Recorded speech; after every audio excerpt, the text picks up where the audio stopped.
যোগ্যতা নিয়ে প্রশ্ন করেন। নিউ ইয়র্কে থাকলেই কি যোগ্যতা আমার থেকে বেশি হয়ে যায় নাকি?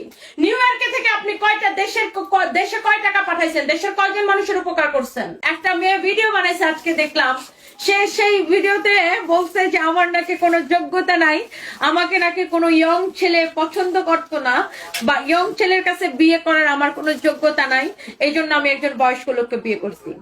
আফা, আপনার নামের সাথে তো লাগাইছেন নিউ ইয়র্ক, আমার নামের সাথে লাগাইতে হয় না, কারণ আমরা এমনিতেই অনেক দেশ ঘুরতে পারি নিজের টাকা খরচ করে। আর আমি বাংলাদেশি, আমি রুবাত ফাতিমা তনি বাংলাদেশি, গর্বের সাথে আমি বাংলাদেশি, পুরো পৃথিবীতে পরিচিত, যেখানে বাংলাদেশিরা আছে সবাই চিনেন। হ্যাঁ, আপনার তো নামের সাথে আপনি কতটা পরিচয়হীনতায় ভুগেন যে আপনার নামের সাথে লাগানো লাগে নিউ ইয়র্ক।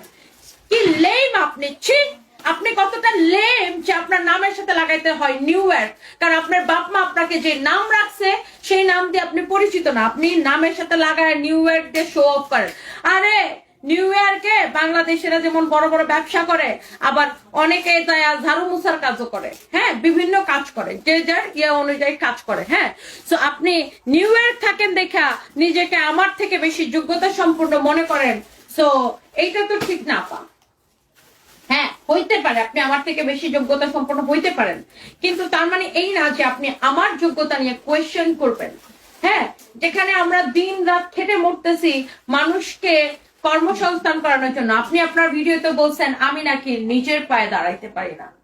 আমি তো নিজের পায়ে দাঁড়াইছি, সাথে আরো শত শত মানুষ আমার পায়ের উপর ভর করে আছে আল্লাহর রহমতে। হ্যাঁ, সো মানুষকে নিয়ে সমালোচনা করা ব্রেইনলেস মানুষের, যাদের কোনো নিজেদের কোনো কাজ নাই, যোগ্যতার কথা বলেন যোগ দেখার জন্য, আমাকে নিয়ে আপনি কি বলছেন সেটা শোনার জন্য, কিন্তু আপনাকে দেখার জন্য কেউ আপনার ভিডিও দেখবে না। ওহো, so sorry for you darling, I am so sorry for you. আপনি বলছেন আমি নাকি লাইভে এসে বড় বড় কথা বলি। ইয়েস, বড় বড় কথা বলার সেই অ্যাবিলিটি এবং যোগ্যতা আমার আছে। গতকালকে ওয়ারিতে শোরুম কনফার্ম করে আমার ম্যানেজারকে সাথে সাথে বলছি ওয়ারিতে আজকে নিয়োগ বিজ্ঞপ্তি দাও 10 জন মানুষের জন্য। এই যে একটা ব্রাঞ্চ করলাম, 10 জন মানুষের কর্মসংস্থান হইলো শোরুমে। আপনি কয়জন মানুষকে চাকরি দিচ্ছেন জীবনে? ভিডিও সবাই বানাইতে পারে, বরঞ্চ আপনার মতো মানুষগুলো সমাজের ক্ষতি করতেছে। কেন জানেন? কারণ আপনি আমাকে বলেন যে আমি নাকি টাকা দেখে বিয়ে করছি। আমি টাকা দেখেও যদি বিয়ে করি এটা কোনো অন্যায় না। হ্যাঁ, এটা কোনো অন্যায় না, তারপরে আমি টাকা দেখে বিয়ে করি নাই, বরঞ্চ আপনি হয়তো বা কোনো পুরুষ মানুষের হাত ধরে নিউ ইয়র্কে যা থাকেন। হ্যাঁ, কিন্তু রুবাত ফাতিমা তনি কোনো পুরুষ মানুষের হাত ধরে এখানে আসে নাই, নিজের যোগ্যতায় নিজের পরিশ্রমে আসছে। ইভেন এখন পর্যন্ত আমি 18 ঘন্টা টানা কাজ করি। এবং আপনি বলছেন আমি নাকি নিজের পায়ে দাঁড়াই না। আপনার কোনো আইডিয়া আছে আমার কোম্পানিতে কত লোক কাজ করে, কত লোক আমার পায়ের উপর দাঁড়ায় চলে? হ্যাঁ, কতগুলো ফ্যামিলি আমার পায়ের উপর ভর করে চলে? আপনার কোনো আইডিয়া আছে?